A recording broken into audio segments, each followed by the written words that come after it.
Hello everyone, welcome back. Essential drug കോൺസെപ്റ്റിനെ കുറിച്ചുള്ള video ആണ് ഇത്.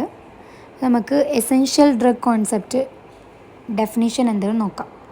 അപ്പോൾ according to World Health Organization, essential medicines അല്ലെങ്കിൽ എസെൻഷ്യൽ ഡ്രഗ്സ് എന്ന് പറഞ്ഞെങ്കിൽ നമ്മൾ പ്രയോറിറ്റി ഹെൽത്ത് കെയറിന് ആവശ്യമായിട്ടുള്ള മെഡിസിൻസ് ഉണ്ടാവുമല്ലോ, അതാണ് ഈ എസെൻഷ്യൽ മെഡിസിൻസിൽ ഇൻക്ലൂഡ് ആയിട്ടുള്ളത്. ലൈക്ക് പാരസെറ്റാമോൾ പോലെയുള്ള അതൊരു എക്സാമ്പിളാണ് പറഞ്ഞത്. Health care, priority health care, basic ആയിട്ടുള്ള ഹെൽത്ത് കെയറിന് ആവശ്യമായിട്ടുള്ള മെഡിസിൻസ്.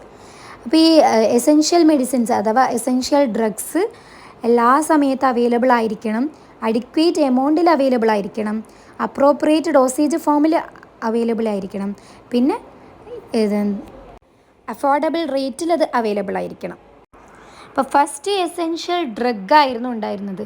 അത് പബ്ലിഷ് ചെയ്തത് WHO 1977 എസെൻഷ്യൽ ഡ്രഗ് പബ്ലിഷ് ചെയ്തത്. ഫസ്റ്റ് എസെൻഷ്യൽ ഡ്രഗ് പബ്ലിഷ് ചെയ്തത് റീസെൻ്റ് ടൈമിൽ, അടുത്ത കാലത്താണ് ഈ എസെൻഷ്യൽ ഡ്രഗ് എന്ന് പറയുന്ന ടേം എസെൻഷ്യൽ മെഡിസിൻ ആയിട്ട് റീപ്ലേസ് ചെയ്തത്. ഇപ്പോൾ എസെൻഷ്യൽ ഡ്രഗ് അല്ല പറയുന്നത്, എസെൻഷ്യൽ മെഡിസിൻസ് എന്നാണ് ഇപ്പോൾ പറയുന്നത്. ആ ടേമാണ് ഇപ്പോൾ യൂസ് ചെയ്യുന്നത്. അപ്പോൾ ഈ എസെൻഷ്യൽ ഡ്രഗിൻ്റെ പ്രിൻസിപ്പിൾ അല്ലെങ്കിൽ അതിൽ വരുന്ന ആ കൺസെപ്റ്റ് എന്ത് നോക്കാം. അപ്പോൾ ഈ എസെൻഷ്യൽ മെഡിസിൻ ലിസ്റ്റിൽ എന്ത് മാത്രമേ ഉള്ളൂ? Only selected number of medicines മാത്രമേ ഉള്ളൂ. അതായത് സാധാരണ മനുഷ്യന്മാർക്ക് വരുന്ന അസുഖങ്ങൾ ട്രീറ്റ് ചെയ്യാനുള്ള സെലക്റ്റഡ് നമ്പർ ഓഫ് മെഡിസിൻസ് മാത്രമേ എസെൻഷ്യൽ മെഡിസിൻ ലിസ്റ്റിലുള്ളൂ. ഇപ്പോൾ ഈ ലിമിറ്റഡ് എമൗണ്ട് ഓഫ് ഡ്രഗ് എങ്ങനെ ഡിസ്ട്രിബ്യൂട്ട് ചെയ്യണം? മോർ എക്കണോമിക്കൽ ആൻഡ് എഫിഷ്യൻറ്റ് മാനറിൽ ആയിരിക്കണം ഡിസ്ട്രിബ്യൂട്ട് ചെയ്യേണ്ടത്. അപ്പോൾ എസെൻഷ്യൽ മെഡിസിൻസിൽ വരുന്ന ഡ്രഗിന് എന്തുണ്ടാവും? എഫിക്കസി ഉണ്ടാവും, പിന്നെ സേഫ്റ്റിയും ഉണ്ടാവും. അപ്പോൾ ഈ എസെൻഷ്യൽ മെഡിസിൻ ലിസ്റ്റിലുള്ള മെഡിസിൻസിനൊക്കെ എന്തുണ്ട്? എഫിക്കസി ആൻഡ് സേഫ്റ്റി ആയിട്ടുള്ള മെഡിസിൻസാണ് ഇതിൽ ഇൻക്ലൂഡ് ആയിട്ടുള്ളത്. അപ്പോൾ ഈ മെഡിസിൻ പ്രിസ്ക്രൈബ് ചെയ്യുന്ന ആൾക്കാർ ഒന്ന് ഈ ക്ലിനിക്കൽ എക്സ്പീരിയൻസ് ഉള്ള ആളായിരിക്കും, അല്ലെങ്കിൽ ട്രെയിൻഡ് ആയിട്ടുള്ള പേഴ്സൺ ആയിരിക്കും ഈ മെഡിസിൻ പ്രിസ്ക്രൈബ് ചെയ്യുന്നത്. അപ്പോൾ ഇവർ പേഷ്യൻസിന് ആ ഡ്രഗിനെ എങ്ങനെ എഫക്റ്റീവായിട്ട് യൂസ് ചെയ്യാമെന്നുള്ള കാര്യങ്ങളൊക്കെ പറഞ്ഞു കൊടുക്കണം. അപ്പോൾ ഈ ഹെൽത്ത് കെയർ സിസ്റ്റത്തിൽ ഇൻവോൾവ്ഡ് ആയിട്ടുള്ള ആ പേഴ്സണലൊക്കെ പേഷ്യൻസിനെ അതിൻ്റെ ഡ്രഗ് തെറാപ്പീനെ കുറിച്ചിട്ട് എഡ്യൂക്കേറ്റ് ചെയ്യണം.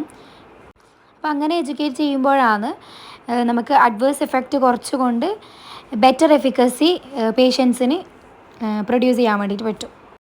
അപ്പോൾ അഡ്വേഴ്സ് എഫക്റ്റ് എല്ലാം കുറക്കാനും എഫിക്കസി ഇൻക്രീസ് ചെയ്യാൻ വേണ്ടിയിട്ട് എന്ത് ചെയ്യണം? ആ ഹെൽത്ത് കെയറിൽ ഇൻവോൾവ്ഡ് ആയിട്ടുള്ള പേഴ്സണൽ ഡ്രഗ് തെറാപ്പീനെ കുറിച്ചിട്ടുള്ള കാര്യങ്ങളൊക്കെ പേഷ്യൻസിനെ എന്ത് ചെയ്യണം? എഡ്യൂക്കേറ്റ് ചെയ്യണം. നെക്സ്റ്റ് പറയാൻ പോകുന്നത്, ഇങ്ങനെ എസെൻഷ്യൽ മെഡിസിൻ ലിസ്റ്റ് ഉണ്ടാക്കിയതുകൊണ്ട് എന്തെല്ലാം അഡ്വാൻറ്റേജസ് ആണ് ഉള്ളതെന്ന് നോക്കാം. നമ്മൾ ഓൾറെഡി പറഞ്ഞു ലിമിറ്റഡ് റേഞ്ച് ആണെന്ന്. കാരണം priority health care needs of പോപ്പുലേഷനെ മാത്രം സാറ്റിസ്ഫൈ ആക്കുന്ന ഡ്രഗ്സ് മെഡിസിൻസ് എന്തിലുള്ളൂ? എസെൻഷ്യൽ മെഡിസിൻ ലിസ്റ്റിലുള്ളൂ. ഇതാണ് ഒന്നാമത്തെ അഡ്വാൻറ്റേജ്, ലിമിറ്റഡ് റേഞ്ച്. രണ്ടാമത്തത് ഹൈ ക്വാളിറ്റി കെയർ, അതായത് നല്ല എഫിക്കസി ഉള്ള മെഡിസിൻസ് തന്നെയാണ് ഇതിൽ ഇൻക്ലൂഡ് ആയിട്ടുള്ളത്. പിന്നെ കോസ്റ്റ് ഇഫക്റ്റീവാണ്, ഹെൽത്ത് ഗെയിൻസ് ഉണ്ടാവും, പബ്ലിക് കോൺഫിഡൻസ് എല്ലാം ഇൻക്രീസ് ചെയ്യും. ഇതൊക്കെയാണ് അതിൻ്റെ അഡ്വാൻറ്റേജസ്.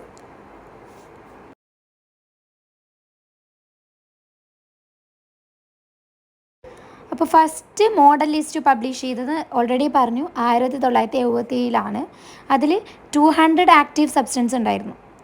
ലിസ്റ്റ് ഈസ് റിവൈസ്ഡ്, അതായത് എല്ലാ രണ്ട് കൊല്ലം കൂടുമ്പോഴേക്കും WHO എക്സ്പേർട്ട് കമ്മിറ്റി, അതായത് world Health organisation expert committee എന്ത് ചെയ്യുന്നുണ്ട്? ഈ ലിസ്റ്റിനെ റിവൈസ് ചെയ്യുന്നുണ്ട്. ഇതിൽ ലേറ്റസ്റ്റ് ലിസ്റ്റ് എന്ന് പറയുന്നത് മാർച്ച് 2011 പബ്ലിഷ് ചെയ്ത എസെൻഷ്യൽ മെഡിസിൻ ലിസ്റ്റാണ്. അതാണ് 70th എഡിഷൻ. അതിൽ എത്ര ഡ്രഗ്സ് ഉണ്ട്? 350 ഡ്രഗ്സ് ആണുള്ളത്. ഫസ്റ്റ് മോഡലിൽ 200 ഡ്രഗ്സ് ആയിരുന്നു ഉണ്ടായിരുന്നത്. പിന്നെ 2011 17th എഡിഷൻ വരുമ്പോൾക്ക് 350 ഡ്രഗ്സായി ഇൻക്രീസ് ചെയ്ത്. ഇനി മൂന്നാമത്തെ ഒരു WHO മോഡൽ ലിസ്റ്റ് ഉണ്ട് എസെൻഷ്യൽ മെഡിസിൻസിൻ്റെ. അതായിരിക്കും വേണ്ടിയിട്ടുള്ളതാണ്, ചിൽഡ്രൻസിന് വേണ്ടിയിട്ടുള്ളതാണ്. അപ്പോൾ ഈ എസെൻഷ്യൽ മെഡിസിൻ ലിസ്റ്റിൽ തന്നെ 2 കാറ്റഗറി ഉണ്ട്, core list and complimentary list. ഇപ്പോൾ ഈ കോർ ലിസ്റ്റ് എന്ന് വെച്ചെങ്കിൽ അതിൽ ബേസിക് ഹെൽത്ത് കെയർ സിസ്റ്റത്തിന് ആവശ്യമായിട്ടുള്ള മിനിമം മെഡിസിൻസ് മാത്രമേ ഈ കോർ ലിസ്റ്റിലുള്ളൂ. അപ്പോൾ ഈ കോർ ലിസ്റ്റിലുള്ള മെഡിസിൻസ് എങ്ങനത്തെ മെഡിസിൻസ് ആണ്?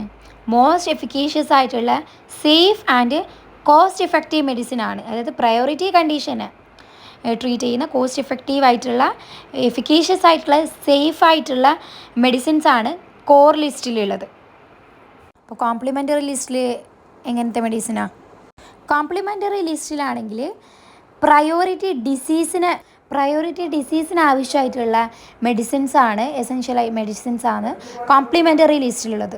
കോർ ലിസ്റ്റിൽ പറഞ്ഞു ബേസിക് ഹെൽത്ത് കെയർ സിസ്റ്റത്തിന് ആവശ്യമായിട്ടുള്ളത്. ഇത് പ്രയോറിറ്റി ഡിസീസിന് ആവശ്യമായിട്ടുള്ള മെഡിസിൻസ് ആണ് കോംപ്ലിമെൻ്ററി ലിസ്റ്റിലുള്ളത്.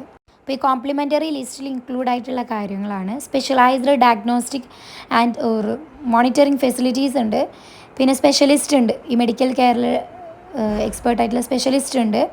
പിന്നെ ട്രെയിൻഡ് ആയിട്ടുള്ള പേഴ്സണലും ഉണ്ട് ഈ കോംപ്ലിമെൻ്ററി ലിസ്റ്റിൽ. ഇപ്പോൾ എസെൻഷ്യൽ മെഡിസിൻസ് സെലക്ട് ചെയ്യാൻ 2 സ്റ്റെപ്പാണുള്ളത്. അപ്പോൾ ഫസ്റ്റ് സ്റ്റെപ്പ് പറയുന്നത് ആ ഡ്രഗിന്, ആ സ്പെസിഫിക് മെഡിസിന് മാർക്കറ്റ് അപ്രൂവൽ ഉണ്ടായിരിക്കണം.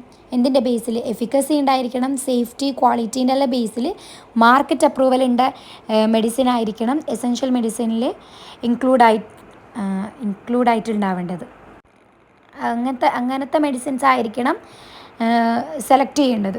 അപ്പോൾ നമ്മൾ പറഞ്ഞു സെലക്ട് ചെയ്യാൻ എസെൻഷ്യൽ മെഡിസിന് സെലക്ട് ചെയ്യാൻ 2 സ്റ്റെപ്പാണെന്നുള്ളതെന്ന് പറഞ്ഞു. അപ്പോൾ ഇങ്ങനെ സെലക്ട് ചെയ്യുമ്പോൾ എന്തെല്ലാം ഫാക്ടേഴ്സ് കൺസിഡർ ചെയ്യണം?